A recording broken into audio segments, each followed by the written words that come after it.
मेरा नाम सोनिया है। मेरी उम्र 19 साल है। अभी मेरी शादी को 3 ही महीने गुजरे थे कि मेरे पति की डेथ हो गई। पति के मरने के बाद मैं 3-4 महीने तक तो ससुराल में ही रही और फिर मेरे माँ बाप मुझे लेने के लिए आ गए, लेकिन मैं उनके साथ नहीं गई क्योंकि मैं अपने माँ बाप पर बोझ नहीं बनना चाहती थी, क्योंकि मेरे पापा की हालत कुछ ठीक नहीं थी। उन्होंने बहुत ही मुश्किल से मेरी शादी की थी। मेरे ससुराल वाले अच्छे खासे अमीर थे।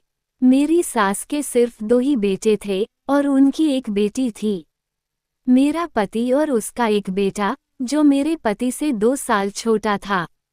मेरे पति के मरने के बाद मैं चाहती थी कि मेरी सास मेरी शादी मेरे देवर के साथ कर दें, इसलिए मैं उनका दिल जीतने की बहुत कोशिश करती। मैं घर का सारा काम खुद ही करती थी और रात को सोने से पहले अपनी सास के पैर भी दबाया करती थी। मुझसे जितना भी हो सकता था मैं अपनी सास की सेवा करती थी और उन्हें कभी भी शिकायत का कोई मौका नहीं देती थी, क्योंकि मैं चाहती थी कि वह एक बार फिर से मुझे अपनी बहू बना लें।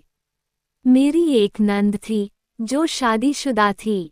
वह बहुत ही कम हमारे घर आया करती थी, क्योंकि मेरी सास ने उसकी शादी भी एक बहुत ही अमीर घर में की थी, इसलिए वह अपने ससुराल में ज़्यादातर रहना पसंद करती थी।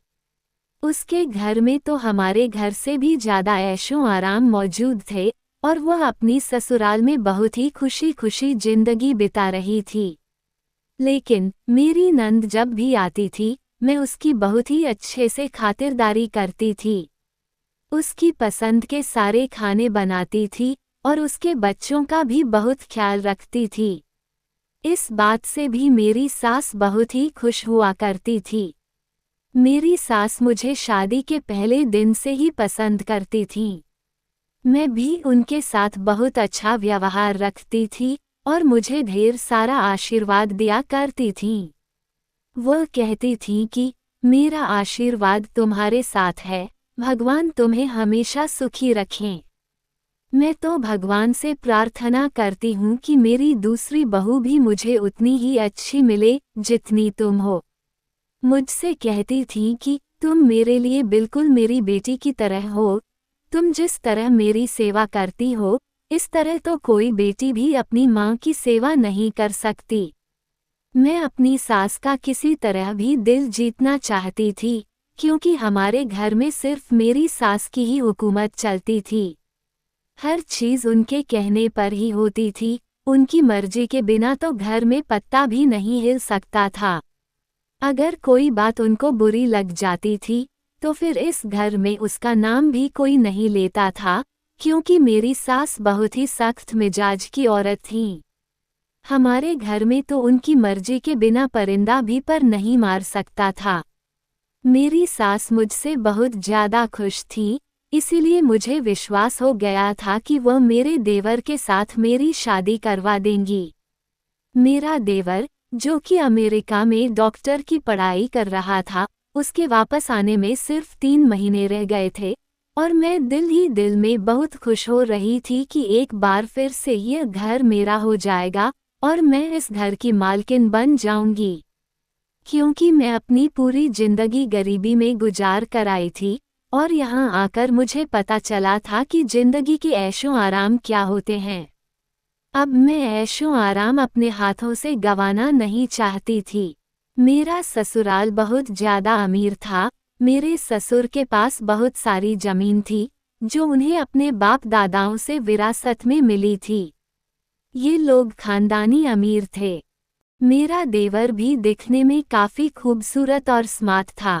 अगर मैं अपने माँ बाप के घर चली भी जाती तो फिर पूरी जिंदगी अकेले कैसे काटती। मुझ जैसी गरीब, ऊपर से विधवा लड़की से कौन शादी करता। इसलिए मेरी पूरी कोशिश थी कि मेरी सास मेरी शादी अपने दूसरे बेटे के साथ करवा दें। मैंने भी क्या किस्मत पाई थी। जब मेरी शादी हुई थी तो मैं बहुत खुश थी कि मेरी शादी एक पैसे वाले घराने में हो रही है। अब तक मैं हर चीज़ के लिए तरस कर जी रही थी, अब मुझे तरस कर जिंदगी नहीं गुजारनी पड़ेगी। लेकिन भगवान ने मेरी ये खुशियां भी 3 महीने के अंदर छीन ली। 3 महीने में ही मैं विधवा हो गई थी। मैं चाहती थी कि देवर से शादी हो जाए और मैं इसी घर में ऐशो आराम के साथ रहूं और अपनी सास की तरह पूरे घर पर अपना रौब जमाना चाहती थी। मुझे पता था कि ये तभी हो सकता है जब मेरा देवर मुझसे शादी करेगा, क्योंकि मेरी सास अपने इस बेटे का बहुत कहना मानती थी और अपने छोटे बेटे से हर बात में सलाह मशवरा भी लेती थी। मेरे पति बचपन से ही बीमार रहते थे और बचपन की यह कमजोरी उनके शरीर से जवानी तक नहीं निकली थी। वह देखने में काफी दुबले पतले और सांवले रंग के थे, इसीलिए तो मेरी जैसी गरीब लड़की की शादी इतने अमीर परिवार में हो गई थी। लेकिन मैं फिर भी अपने पति के साथ खुशी खुशी जिंदगी गुजार सकती थी, पर मेरे पति ने मेरा साथ नहीं दिया और मुझे छोड़कर भगवान को प्यारे हो गए। हम भले ही गरीब लोग थे, लेकिन अगर मेरे पापा को पता चल जाता कि मेरे पति को कोई बीमारी है, वो बचपन से ही बीमार रहते हैं, तो मेरे पापा कभी भी अपनी बेटी का रिश्ता इस घर में नहीं करते। मेरे पापा को इस बात की बिल्कुल भी जानकारी नहीं थी, इसलिए मेरी सास ने मेरे पापा से मेरा रिश्ता मांग लिया था और इस तरह से मैं इस घर में आ गई थी। पर होनी को कौन टाल सकता है। मेरी शादी को अभी 3 ही महीने गुजरे थे कि मेरे पति की तबीयत अचानक ही खराब हो गई। मेरी सास ने मेरे पति के इलाज पर पैसा पानी की तरह बहाया था और उन्हें दूसरे देश इलाज के लिए भी भेजना चाहती थी, लेकिन अब उनके पास ज़्यादा समय नहीं बचा था कि वह दूसरे देश पहुंच पाते और इलाज कर पाते। उन्होंने कुछ ही दिनों में दम तोड़ दिया था। अपने पति के मरने के बाद मैं 1 साल तक अपने सास, ससुर और नंद की सेवा करती रही, पूरे घर को अच्छे से संभाला हुआ था। पर उस दिन मुझे बहुत दुख हुआ जब मेरी सास ने कहा कि मैं अपने छोटे बेटे के लिए लड़की ढूंढ रही हूँ, अब मैं उसकी शादी करना चाहती हूँ। मैं दिल ही दिल में ये सोच रही थी कि मैं जो दिन रात उनके आगे नौकरानी बनी फिरती रहती हूँ, उनकी सेवा करती रहती हूँ, तो शायद मेरी सेवा से खुश होकर मेरी सास मुझे अपने छोटे बेटे की बहू बना लेंगी। लेकिन मेरी सारी मेहनत और उम्मीद पर पानी फिर जाएगा, ऐसा मैंने कभी नहीं सोचा था। मैं ये हरगिज नहीं होने देना चाहती थी। एक दिन मैं और मेरी सास एक बहुत ही पहुँचे हुए बाबा के पास गए थे। मेरी सास तो ना जाने कब से इन बाबा के पास आ रही थी। वो हर सोमवार को बाबा के पास आती थी और उनका आशीर्वाद लेती थी। हम जैसे ही वहां पहुंचे तो वहां पर एक नौजवान लड़की भिखारियों की लाइन में बैठी हुई थी, जो कि अंधी थी। उसे देखकर मेरी सास को शायद उस पर दया आ गई थी और इसीलिए वो उसके पास जाकर बैठ गई और उससे पूछने लगी कि तुम्हारे साथ कोई हादसा हो गया है, तुम यहाँ पर क्या कर रही हो और तुम कहाँ रहती हो। मेरी सास इस तरह से बातें कर रही थी जैसे वो उसे बहुत ही पहले से जानती हूँ। मैं इस बात पर हैरान हो रही थी कि मेरी सास एक भिखारी के साथ कैसे जाकर बैठ गई हैं और वह उसे किस तरह जानती हैं। मेरी सास उससे माफ़ी भी मांग रही थी और कह रही थी, बेटा मुझे माफ़ कर दो, तुम मेरे साथ मेरे घर चलो।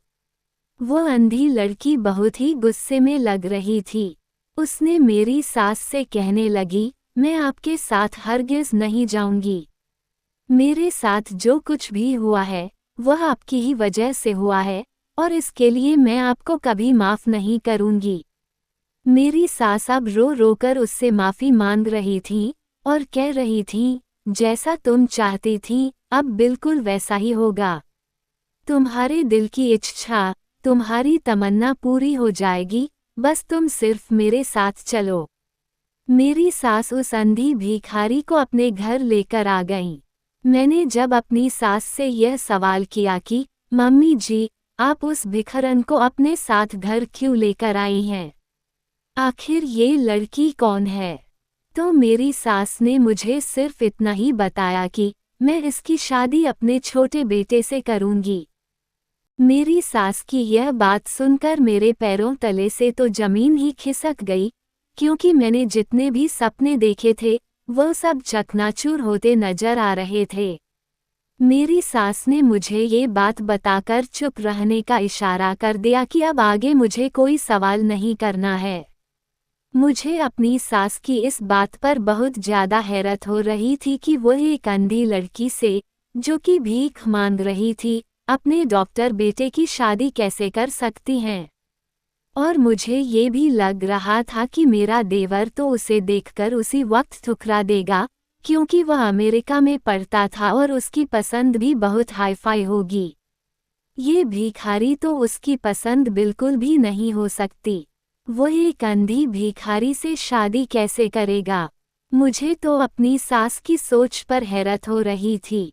और फिर कुछ ही दिनों में मेरा देवर वापस आ गया और मेरी सास ने शादी की तैयारी शुरू कर दी। वह अंधी लड़की अब हमारे ही घर में रह रही थी। मेरी सास ने उसे एक अलग कमरा दे रखा था। वह हम लोगों से कम ही बात करती थी, ज्यादातर अपने कमरे में ही रहती थी। मेरी सास उसके कमरे तक खाना पहुंचा देती थी। मेरी सास ने मेरे देवर को शादी के बारे में बता दिया था। मेरा देवर भी शादी के लिए खुशी खुशी राजी हो गया था। मैं हैरान थी कि भला संदीप शादी के लिए इतनी जल्दी तैयार कैसे हो सकता है। उसे वह अंधी भिखारी कैसे पसंद आ सकती है। फिर मैंने सोचा, शायद मेरी सास ने संदीप को यह नहीं बताया होगा कि उन्होंने उसके लिए किस लड़की को चुना है, वह अंधी है। मैंने बहुत कोशिश की कि किसी तरह अपने देवर को ये बात बता सकूं कि तुम्हारी माँ ने तुम्हारे लिए एक अंधी भिखारी लड़की चुनी है। मैं चाहकर भी अपने देवर से यह बात नहीं बता पा रही थी। एक दिन मुझे मौका मिल गया और मैंने संदीप को भड़काने की पूरी कोशिश की कि संदीप, तुम्हारी माँ ने तुम्हारे साथ धोखा किया है। वह तुम्हारी शादी एक गंदी लड़की से कर देना चाहती हैं। मेरी बात सुनते ही संदीप ने मुझे खाली खाली नज़रों से देखा और कहा, भाभी, आप चिंता मत करें, मुझे अपनी माँ पर पूरा भरोसा है, वह मेरे साथ कुछ भी गलत नहीं करेगी। मैं अपना उतरा मुंह लेकर चुप हो गई। जब शादी का समय हुआ और मेरे देवर ने उस लड़की को देखा, तो उसके चेहरे पर ऐसी खुशी चमकने लगी, जैसे पता नहीं उसे कौन सी बड़ी खुशी मिल गई हो। वो बहुत ज्यादा खुश हो गया था और उसकी खुशी देखकर मैं हैरान रह गई थी कि आखिर मेरा देवर इतना खुश क्यों है। एक अंधी लड़की उसकी पत्नी बनने जा रही है और फिर भी वह इतना ज्यादा खुश है। मेरी परेशानी किसी भी तरह कम होने का नाम नहीं ले रही थी। मुझे कुछ भी समझ नहीं आ रहा था और फिर मेरे देवर की शादी उस अंधी लड़की से हो गई। वह मेरी आंखों के सामने ही अपनी पत्नी का हाथ पकड़कर अपने कमरे में चला गया। मेरे सारे सपने, जो अब तक मैंने देखे थे, वह सब धरे के धरे रह गए।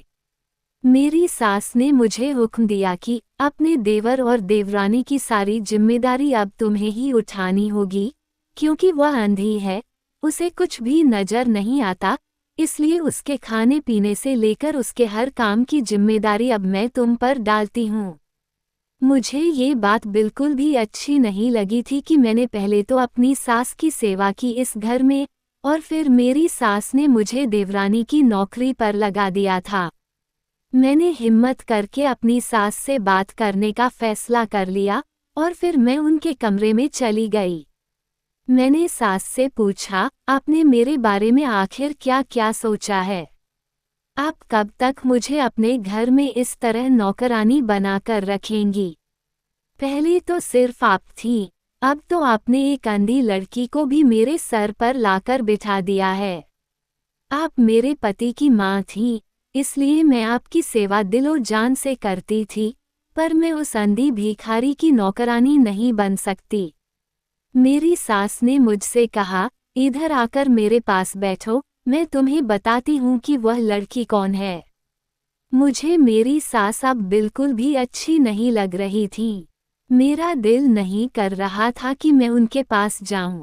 मेरा दिल कर रहा था कि इसी समय इस घर को छोड़कर कहीं चली जाऊं, क्योंकि मैं अपने मकसद में नाकाम हो गई थी। मुझे अब उनकी कोई भी बात सुनना गवारा नहीं था, लेकिन मैं मजबूरी में उनके पास जाकर बैठ गई। मेरी सास ने मुझे बताया कि जब संदीप अमेरिका नहीं गया था, ये तब की बात है। ये लड़की, जिसका नाम शिखा है, हमारे ही मोहल्ले में रहती थी और संदीप उसको पसंद करता था। शिखा भी संदीप को पसंद करती थी। संदीप ने कई बार मुझसे कहा था कि माँ, मेरा रिश्ता लेकर शिखा के घर चली जाओ, पर वे लोग बहुत गरीब थे और मैं संदीप का रिश्ता बहुत ही अमीर खानदान में करना चाहती थी, जो कि मेरी टक्कर का हो। संदीप ने मुझे बहुत बार कहा और समझाया कि इंसान की खुशियों के आगे पैसे का कोई मोल नहीं होता, पर मुझे ये बात समझ में नहीं आती थी।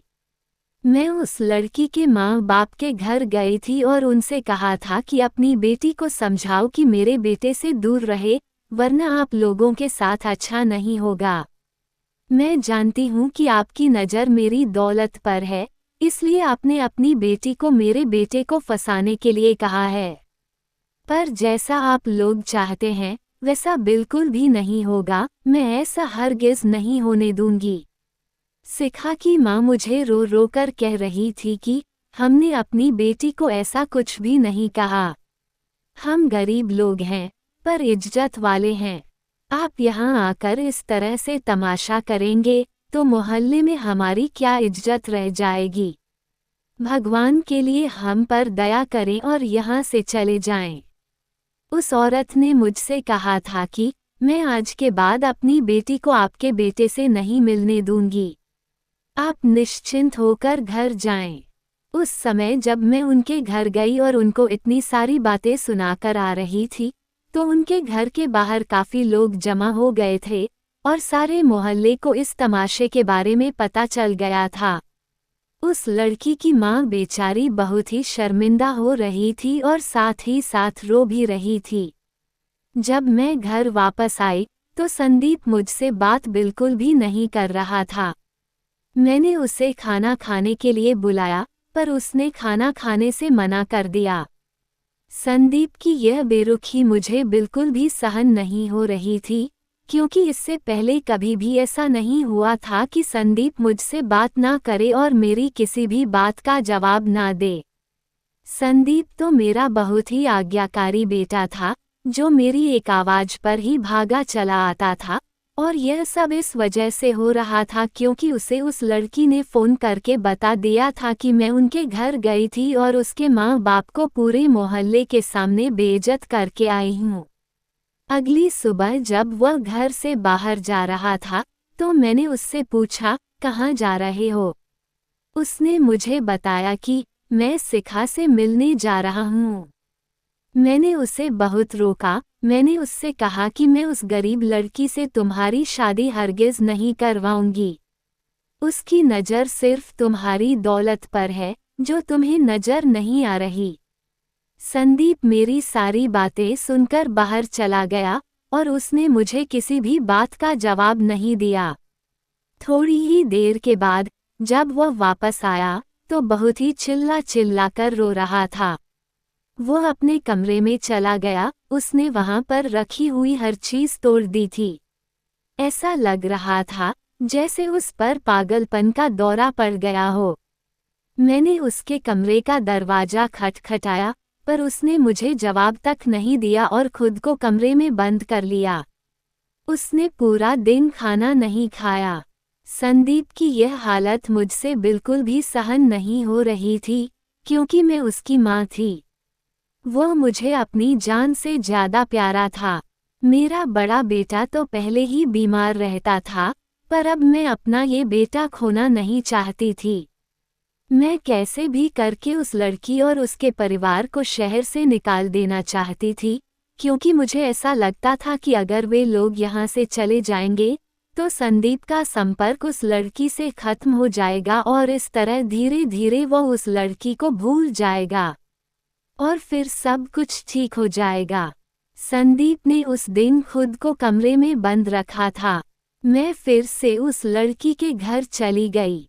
मैंने उस लड़की के माँ बाप को कहा, आप लोग इस शहर से कहीं दूर चले जाएं। उसके बदले में आप लोग मुझसे जितने भी पैसे लेंगे, मैं आपको देने के लिए तैयार हूँ। बस अपनी बेटी से कहो कि मेरे बेटे का पीछा छोड़ दे और उसकी जिंदगी से दूर चली जाएं। तभी कमरे से निकलकर शिखा बाहर आ गई और मुझसे कहने लगी, आप बेफिक्र हो जाएं। मैं आपके बेटे से कभी भी नहीं मिलूंगी। शिखा ने मुझे बताया कि आज भी वह मुझसे मिलने आया था, लेकिन मैंने उसको वापस भेज दिया और उसके साथ अपना रिश्ता हमेशा हमेशा के लिए खत्म कर दिया है। शिखा ने मुझसे कहा, हमें आपके पैसे नहीं चाहिए। हम तो पहले ही सोच चुके हैं कि हम ये शहर आज रात को ही छोड़कर चले जाएंगे। आपकी बहुत बड़ी कृपा होगी कि आप अपने बेटे को समझाएं कि वह हमारा पीछा न करें और हमें सुकून की जिंदगी जीने दें। आपका बेटा ही मेरे पीछे पड़ा हुआ था। वह तो हमेशा से ही मुझसे कहता था कि मैं शादी करूंगा तो सिर्फ तुमसे ही करूंगा। पर मैंने उसे कह दिया था कि मैं कभी भी तुमसे शादी नहीं करूंगी, क्योंकि मुझे पता था ऐसा हरगिज नहीं हो सकता। आपकी नज़र में आपका पैसा और पैसे के बल पर बनाई गई ताकत और शोहरत प्यारी है। आपको अपने बेटे की खुशियों से कोई लेना देना नहीं है। मैं जितना संदीप से दूर रहती थी, संदीप उतना ही मेरे पास आने की कोशिश करता। और फिर मेरी यही गलती हुई कि मैं भी धीरे धीरे उसके प्यार में पड़ती चली गई। संदीप ने मुझे समझाया था कि मैं अपनी माँ को मना लूँगा, तुम बिल्कुल भी चिंता मत करो। मेरी माँ मुझे बहुत प्यार करती है और मेरी खुशियों का ख्याल जरूर रखेगी। लेकिन मुझे अफसोस है कि संदीप इतनी बड़ी गलतफहमी में जी रहा था कि उसकी माँ उसकी खुशियों का ख्याल रखेगी। मैंने शिखा से कहा, मुझे समझाने की या कुछ भी बताने की जरूरत नहीं है।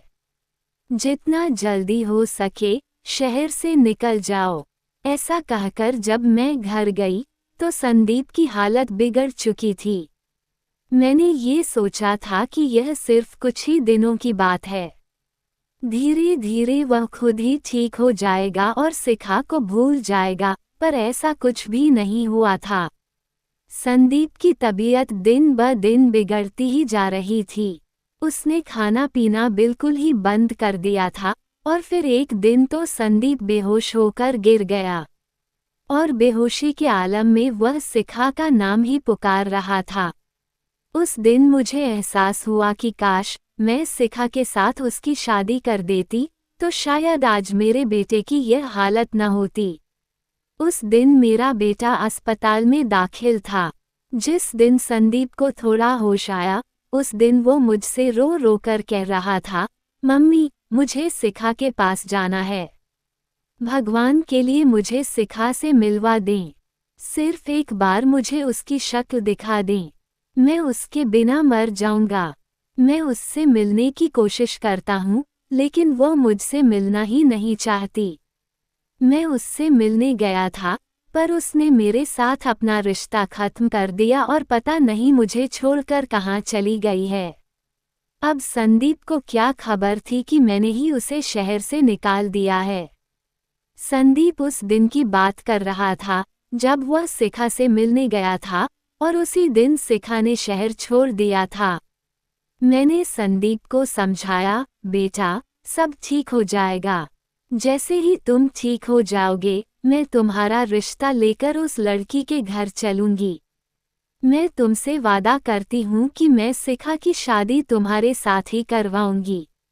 वो कहीं इधर उधर अपने रिश्तेदारों के घर गई होगी, कुछ ही दिनों में वापस आ जाएगी।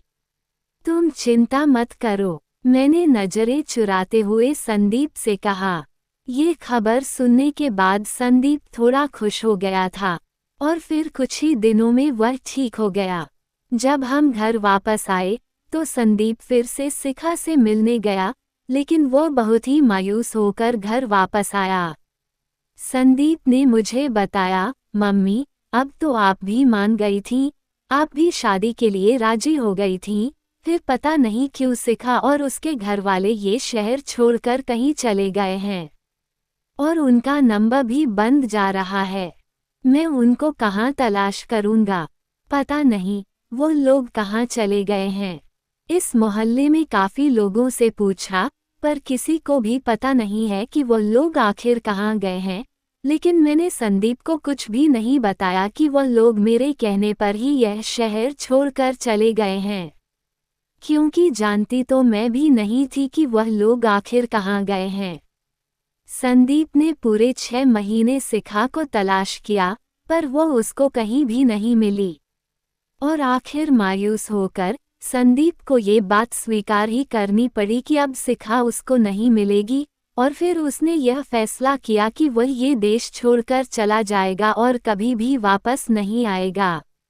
संदीप का यह फैसला सुनकर मैं बहुत दुखी हो गई थी और अपने किए पर बहुत पछता रही थी कि मैंने आखिर ऐसा क्यों किया। अगर उसकी शादी शिखा के साथ करवा देती तो कम से कम मेरा बेटा मेरी आंखों के सामने रहता और ये देश छोड़कर कभी ना जाता। संदीप को मैंने समझने की बहुत कोशिश की, उसको रोकने की बहुत कोशिश की, पर उसने मेरी एक नहीं मानी। उसने मुझसे कहा था कि मैं शिखा के बगैर बिल्कुल भी नहीं रह सकता और यहाँ रहकर मुझे शिखा की याद जरूर आएगी। ऐसा हो ही नहीं सकता कि मैं इस देश में अपने शहर में रहूं और आते जाते हुए शिखा के घर की तरफ न देखूं और उसकी याद मुझे न सताए। मेरा अब जीना मुश्किल हो गया है। ये सब बोलकर संदीप बहुत ही ज्यादा रो रहा था और मैं अपने किए पर पछता रही थी कि मैं अपनी जिद में आकर अपने बेटे की खुशियां बर्बाद कर दी। अगर मैं उसकी शादी शिखा के साथ कर देती तो आज वह कितना खुश होता। अपने बेटे की हालत की जिम्मेदार सिर्फ मैं ही थी। मेरी वजह से उसकी आंखों में इतने आंसू आए थे और फिर उसके बाद संदीप अमेरिका चला गया, लेकिन मैंने शिखा की तलाश जारी रखी। मैंने शिखा के सारे रिश्तेदारों को भी कह दिया था कि अगर आप लोगों को कभी भी शिखा के बारे में कुछ पता चले तो मुझे जरूर बताना। पर अजीब बात थी कि किसी को भी उनके बारे में कुछ पता नहीं था कि आखिर वह लोग गए कहाँ। उसके बाद मैं हर सोमवार को उस बाबा के पास जाती थी। मैं चाहती थी कि किसी तरह शिखा मुझे मिल जाए। मैं रोज बाबा का आशीर्वाद लेती थी और बाबा से कहती थी कि भगवान से प्रार्थना करना कि मेरे बेटे की खुशियाँ वापस आ जाएं। और फिर भगवान ने मेरी प्रार्थना स्वीकार कर ली। मुझे शिखा वहीं पर बैठी मिल गई। जब मैंने उसे वहां पर देखा तो मैं बहुत ही खुश हो गई और उसे अपने घर लेकर आ गई। शिखा ने मुझे बताया था कि जिस रात वे लोग ये शहर छोड़कर जा रहे थे, उसी रात उनका बहुत ही बड़ा एक्सीडेंट हो गया था और उस एक्सीडेंट में उसके माँ बाप उसे अकेला छोड़कर चले गए थे। माँ बाप के मरने के बाद शिखा बिल्कुल अकेली रह गई थी। उसे उस एक्सीडेंट में अपनी दोनों आंखें भी खोनी पड़ी थीं। ये बात सुनकर मैं भी बहुत रोने लगी, क्योंकि उसके साथ यह सब कुछ मेरी ही वजह से हुआ था। ना मैं उसको इस शहर से छोड़ने के लिए कहती, न ही इतना बड़ा हादसा उसके साथ होता। और फिर मैंने फैसला कर लिया कि मैं शिखा की शादी संदीप के साथ जरूर करवाऊंगी। संदीप जैसे ही वापस आया, वह शिखा को देखकर खुश हो गया। संदीप को खुश देखकर मैं भी अब बेफिक्र हो गई थी, क्योंकि मुझे एक पल के लिए भी अपनी जिंदगी में सुकून महसूस नहीं होता था। मेरे पास पैसे की कोई कमी नहीं थी, मेरे पास भगवान का दिया सब कुछ था, लेकिन जब मेरा बेटा ही खुश नहीं रहता तो फिर मैं इस पैसे का क्या करती। और बेटा, मुझे पता है कि तुम्हारे दिल में क्या था, तुम क्या चाहती थी। मैंने भी सोचा था कि अगर मेरे बेटे की जिंदगी में शिखा नहीं होती तो मैं तुम्हें संदीप की पत्नी बना देती, लेकिन मैं मजबूर हूँ, मैं वैसा नहीं कर सकती जैसा तुम चाहती थी। तुम मेरी बेटी हो, तुमने जिस तरह से मेरी सेवा की है उसका फल तुम्हें भगवान जरूर देगा। तुम जैसा चाहोगी अब मैं वैसा ही करूँगी। अगर तुम शादी करना चाहती हो तो मुझे बता दो, मैं तुम्हारे लिए अच्छे से अच्छा रिश्ता देखकर तुम्हारी शादी किसी ऊंचे खानदान में कर दूंगी। लेकिन संदीप की खुशियां सिर्फ शिखा के साथ ही हैं, वह तुम्हारे साथ कभी भी खुशी खुशी जिंदगी नहीं गुजार सकता था। मेरी सास ने मुझसे कहा, मेरे पास जितनी भी दौलत है, मैं अपनी आधी दौलत तुम्हारे नाम कर दूंगी। आधा हिस्सा तुम्हारा होगा और आधा हिस्सा संदीप का होगा।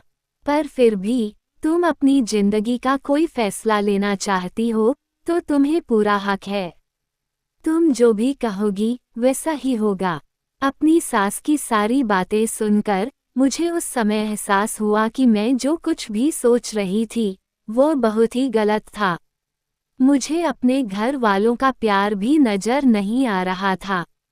अगर वह चाहते तो अपने बेटे की मौत के बाद मुझे मेरी माँ के घर भेज सकते थे, पर उन लोगों ने मेरे साथ ऐसा कुछ भी नहीं किया और मेरी सास ने अपनी बेटी बनाकर मुझे अपने ही पास रखा।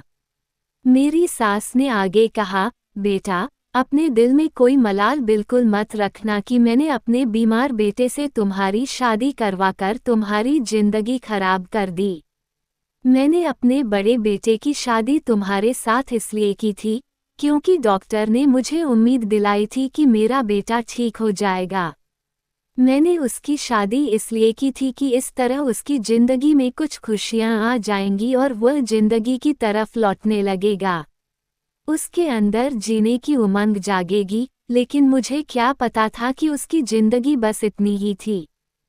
मैंने उसी समय अपनी सास को कह दिया कि मम्मी जी, अब मैं अपनी पूरी जिंदगी आप लोगों के साथ ही गुजारूंगी।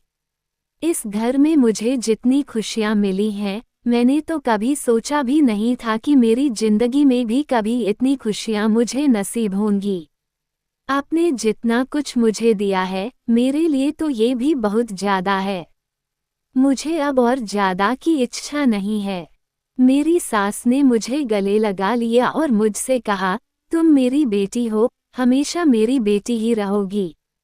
अपनी सास की यह बात सुनकर मुझे बहुत ज्यादा खुशी मिली थी। मैंने उस समय अपनी सास को कहा, मम्मी जी, मैं संदीप और उसकी पत्नी को उसके कमरे में खाना देकर आती हूँ। और मैंने अपनी सास से कहा कि अब आप उन दोनों की फिक्र बिल्कुल भी मत करें, मैं ही अपनी देवरानी का ख्याल रखूंगी। उसकी आंखें नहीं हैं तो क्या हुआ, मेरे लिए वह मेरी बहन जैसी है। मैं उसको कभी भी इस बात का एहसास नहीं होने दूंगी कि उसको कुछ भी नजर नहीं आता। मैं उसका बहुत ही ज्यादा ख्याल रखूंगी। मेरी सास ने मेरे सिर पर हाथ रखकर मुझे आशीर्वाद दिया और कहा, मेरी बेटी, मुझे तुमसे इसी बात की उम्मीद थी। जब मैं खाना लेकर संदीप के कमरे में गई तो वहां 3 और डॉक्टर बैठे हुए थे और संदीप उनके साथ शिखा के बारे में ही बात कर रहा था। वह कह रहा था, मैं जिस लड़की के बारे में आप लोगों को बताता था, यही वह लड़की है, शिखा, जिससे मैं बहुत मोहब्बत करता था। और आज भगवान की कृपा देखो कि शिखा मुझे मिल गई है। उसका साथ पाकर मैं बहुत ही ज्यादा खुश हूँ। मुझे तो अपनी किस्मत पर विश्वास ही नहीं हो रहा कि मुझे मेरी मोहब्बत मिल गई है। संदीप के डॉक्टर दोस्त शिखा की बहुत ज्यादा तारीफ कर रहे थे और वह तारीफ के काबिल भी थी क्योंकि शिखा बहुत ही खूबसूरत लड़की थी।